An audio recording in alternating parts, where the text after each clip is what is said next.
श्री शिव महापुराण महात्म्य अध्याय 2। शिव पुराण के श्रवण से देवराज को शिवलोक की प्राप्ति। सौनक जी कहते हैं, भूतल पर इस कथा के समान कल्याण का सर्वश्रेष्ठ साधन दूसरा कोई नहीं है। हे सूत जी, कलयुग में इस कथा के द्वारा कौन कौन से पापी शुद्ध होते हैं, उन्हें कृपा पूर्वक बताइए और इस जगत को कृतार्थ कीजिए।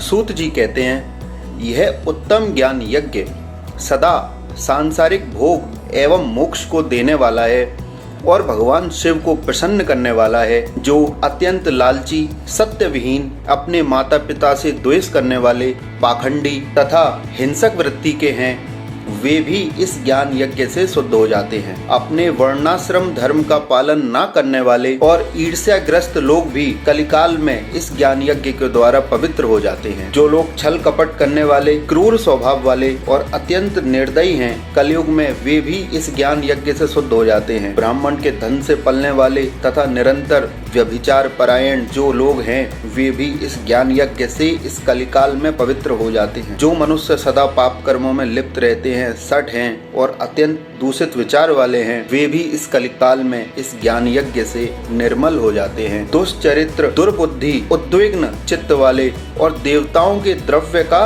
उपभोग करने वाले पापी जन भी कलिकाल में इस ज्ञान यज्ञ से पवित्र हो जाते हैं। पुराणस्यास्य पुण्यम सन्महापातक नाशनम भोक्ति मुक्ति प्रदम चैव शिव संतोष हेतुकम। श्लोक संख्या 13 अध्याय 2। सूत जी कहते हैं, इस पुराण के श्रवण का पुण्य बड़े बड़े पापों को नष्ट करता है और भगवान शंकर को प्रसन्न करता है।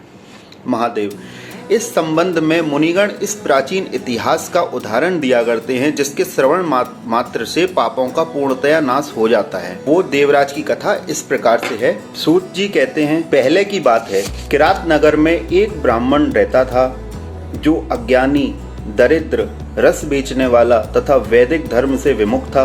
वह स्नान, संध्या आदि कर्मों से भ्रष्ट हो गया था और वैश्य वृत्ति में तत्पर रहता था।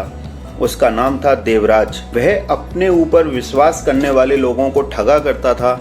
उसने ब्राह्मणों, क्षत्रियों, वैश्यों, शूद्रों तथा दूसरों को भी अनेक बहानों से मारकर उनका धन हड़प लिया था। बाद में उसने अधर्म से बहुत सारा धन अर्जित कर लिया, परंतु उस पापी का थोड़ा सा भी धन कभी धर्म के काम में नहीं लगा। एक दिन वह ब्राह्मण एक तालाब पर नहाने गया। वहाँ शोभावती नाम की एक वेश्या को देखकर वह अत्यंत मोहित हो गया। वह सुंदरी भी उस धनी ब्राह्मण को अपने वशीभूत हुआ जानकर प्रसन्न हुई। आपस में वार्तालाप में उनमें प्रीति उत्पन्न हो गई। उस ब्राह्मण ने उस वेश्या को पत्नी बनाना तथा उस वेश्या ने उसे पति बनाना स्वीकार कर लिया। इस प्रकार कामवश होकर वे दोनों बहुत समय तक विहार करते रहे। बैठने, सोने, खाने पीने तथा क्रीड़ा में वे दोनों निरंतर पति पत्नी की तरह व्यवहार करने लगे। अपने माता पिता तथा पत्नी के बार बार रोकने पर भी पाप कृत्य में संलग्न वह ब्राह्मण उसकी बात नहीं मानता था। एक दिन रात्रि में उस दुष्ट ने ईर्ष्यावश अपने सोए हुए माता पिता और पत्नी को मार डाला और उनका सारा धन हर लिया। वैश्या में आसक्त चित्त वाले उस कामी ने अपना और पिता आदि का सारा धन उस वैश्या को दे दिया। वह पापी अभक्ष, भक्षण तथा मद्यपान करने लगा। वह नीच ब्राह्मण उस वैश्या के साथ एक ही पात्र में सदा झूठा भोजन करने लगा। एक दिन घूमता घामता वह देव योग्य से प्रतिष्ठानपुर झूसी प्रयाग में जा पहुंचा। वहां उसने एक शिवालय देखा जहां बहुत से साधु महात्मा एकत्र हुए थे। देवराज उस शिवालय में ठहर गया और वहां उस ब्राह्मण को ज्वर आ गया। उस ज्वर से उसको बड़ी पीड़ा होने लगी। वहाँ एक ब्राह्मण देवता शिव पुराण की कथा सुना रहे थे। ज्वर में पड़ा हुआ देवराज ब्राह्मण के मुखारविंद से निकली हुई उस शिव कथा को निरंतर सुनता रहा। एक मास के बाद वह ज्वर से अत्यंत पीड़ित होकर चल बसा।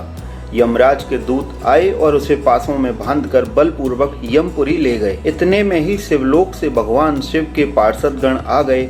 उनके गौर अंग कर्पूर के समान उज्ज्वल थे, हाथ त्रिशूल से सुशोभित हो रहे थे। उनके संपूर्ण अंग भस्म से उद्भासित थे और रुद्राक्ष की मालाएं उनके शरीर की शोभा बढ़ा रही थीं।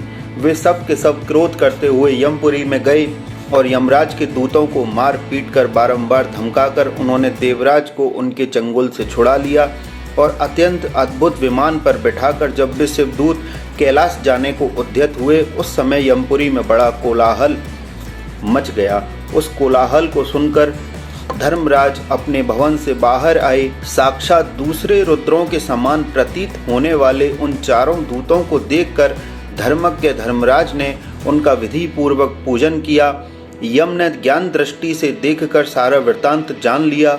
उन्होंने भय के कारण भगवान शिव के उन महात्मा दूतों से कोई बात नहीं पूछी। यमराज से पूजित तथा प्रार्थित होकर वे शिवदूत कैलाश को चले गए और उन्होंने उस ब्राह्मण को दया सागर सांब शिव को दे दिया। शिव पुराण की यह परम पवित्र कथा धन्य है, जिसके सुनने से पापी जन भी मुक्ति के योग्य बन जाए। भगवान सदाशिव के परम धाम को वेदज्ञ सभी लोकों में सर्वश्रेष्ठ बताते हैं। ब्राह्मण, क्षत्रिय, वैश्य, शूद्र तथा अन्य प्राणी, यहाँ तक कि जिस पापी ने धन के लोभ से अनेक लोगों की हत्या की तथा अपने माता पिता और पत्नी को भी मार डाला, वह वैश्यागामी शराबी ब्राह्मण देवराज भी इस कथा के प्रभाव से भगवान शिव के परम धाम को प्राप्त कर तत्क्षण मुक्त हो गया। इति श्री स्कांदे महापुराणे शिव पुराण महात्म्ये देवराज मुक्ति वर्णनम नाम द्वितीयोऽध्याय है।